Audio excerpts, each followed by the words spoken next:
তো গাইস তোমাদের সবারই কমেন্ট ছিল মার্জেল ভাইয়ের বাইকটার পাইপটার কথা, তাই তো ইঞ্জিন পাইপের কথা। আজ মার্জেল ভাই তোমাদেরকে পুরোটা বলে দেবে। হ্যাঁ তো মার্জেল ভাই একটু বলে দাও পাইপটার, এই পাইপটার ব্যাপারটাই।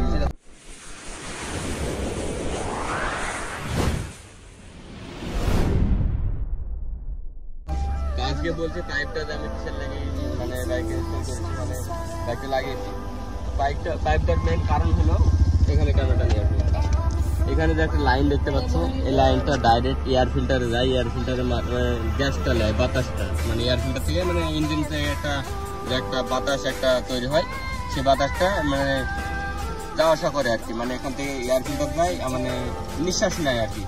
তো তারপরে এখানকার লাইন আমি মানে বদ্ধ করে দিয়েছি, তারপর এখানে এটা ইনস্টল করছি। তার কারণ এখানে যখন গাড়িটা হুইলি হয় তখন এই পাইপটা দিয়ে মোবিল চলে আসে, তার কারণে ইঞ্জিন মানে মোবিল শর্ট হয়ে যায়, ইঞ্জিন সিজ হয়ে যাওয়ার ভয় থাকে। তার কারণে এই লাইন বদ্ধ করে আমি এই লাইনটা বার করেছি। এই লাইনটা তোমার এখান থেকে আসে,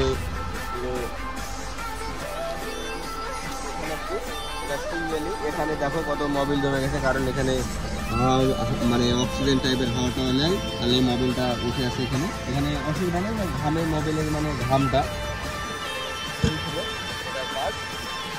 আমার কোনো প্রবলেম মানে করতে হবে না, প্রবলেম। তাহলে গাইস তোমরা আশা করি বুঝতে পারলে, তোমাদের যে প্রবলেম ছিল সেটা তোমাদের আশা করি সলভ করে দিলাম। এটার মেন কাজ কি তা।